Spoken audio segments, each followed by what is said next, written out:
So do we. Yeah. You know, when people get a little depressed or a little bit feeling like we're not going to win, well, what they really need to do is come here and look out at you guys and see we are going to win. That's right. Yeah. Now, one of my heroes is not only Bradley Manning, but Martin Luther King Jr. I'd like to cite something that Martin Luther King Jr. said because it illustrates for me exactly what Bradley Manning did. Let's say the subjunctive mood should be used here because we don't know if he actually did it, but if I use the indicative mood, let's understand that the subjunctive is required, okay? If he did it. What Martin Luther King Jr. said was this. He compared injustice, the kind of corruption that exists even at the highest levels of our army, I'm sorry to say, because I served centuries before Dan in the same army. I took the same oath, and so did Bradley Manning.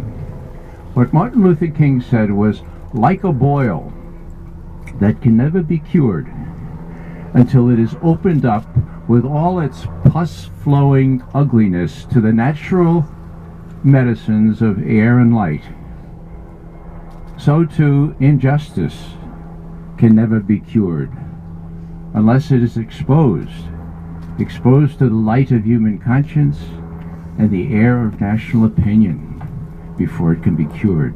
That's exactly what Bradley Manning did. He lanced that boil and he opened the injustices, the torture, the other things that were going on in Iraq in particular, but throughout the world when he got access to other information, to the air of human opinion and the light of human conscience.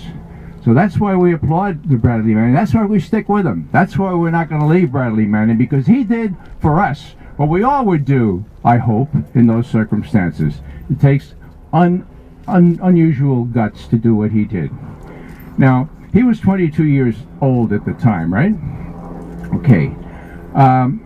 He had the insight, he had the character and the integrity to see that piece of paper that he signed, that we all signed, Dan and I signed, you know, a promise to keep secrets lest our national security be endangered. Sounds sensible. We all signed that. Now the classification process is to keep secrets that would endanger our national security not public. It didn't talk about secrets that would endanger our political establishment or our senior military. Secrets like torture, secrets like putting people in black holes and forgetting about them. Those kinds of secrets, that's not what the classification was supposed to protect. But let's say people would feel, and promises, don't get me wrong, promises are important. You keep promises under ordinary circumstances. But what Bradley Manning was able to do was to see that there's a gradation of values here, okay? Is there value in keeping a promise on a piece of paper? Of course there is. Well, what about the value of stopping torture? What about the value of stopping people being killed? And I don't mean just Americans. Just because Iraqis and Afghans don't look a lot like us, there's, last time I checked the Bible, and you can correct me if I'm wrong, anyone, they're human beings too. Well, Bradley Manning saw that, okay? And what he saw, in particular, and most people forget this, was he saw young kids, university kids, who had written a critical term paper against the Maliki government. He saw them wrapped up and thrown into Baghdad prisons, which he knew were places of incredible torture, okay? Now, what were his instructions? Well, he didn't have any instructions. Nobody had any instructions. What did his conscience say? His conscience says, this has got to stop. So he went to his superiors. This is what I saw. What should I do? Keep your mouth shut. Keep your mouth shut. Do your tour and go home. He went back to his, I mean, I wasn't there, but I could, well, a man with a conscience has problems with those kinds of orders, right? Do we all have consciences? We do. Are we all going to go back to our barracks and say, well, all right, you know, nobody else is saying anything? Well, most people do that, but Bradley Manning did not, okay? What did he do?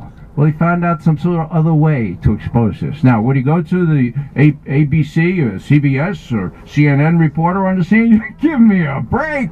Those people have been on leave for 2 decades, okay? We don't have a fourth estate anymore, with all due respect to any here.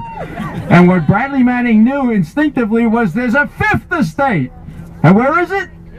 WikiLeaks. Careful of that predator up there. It's up here in the ether, okay? Can it be controlled? Well, they're trying, but I don't think they're going to be able to control it. And what Bradley saw was this is a way to get the message out. Now, what was he trying to do? Well, if those cables are correct and the government attests to their accuracy, I wouldn't I wouldn't place great store by that. But his conversations with this lame-o guy, you know, the fellow that he confided in, what did he say he wanted to do? Well, he said he wanted people to know the truth. Whoa, what an amazing aspect. No wonder the mainstream media is giving this so little play. Bradley Manning wanted people to see the truth. Because without information, said Bradley, you cannot make informed decisions as a public. Well, who else said that? Well, people like Thomas Jefferson, you know, people like Edmund Burke. I mean, it's true. Without information, you can't make intelligent decisions. What he wanted, according to Bradley Manning in these emails, was worldwide discussion, debates, and reforms.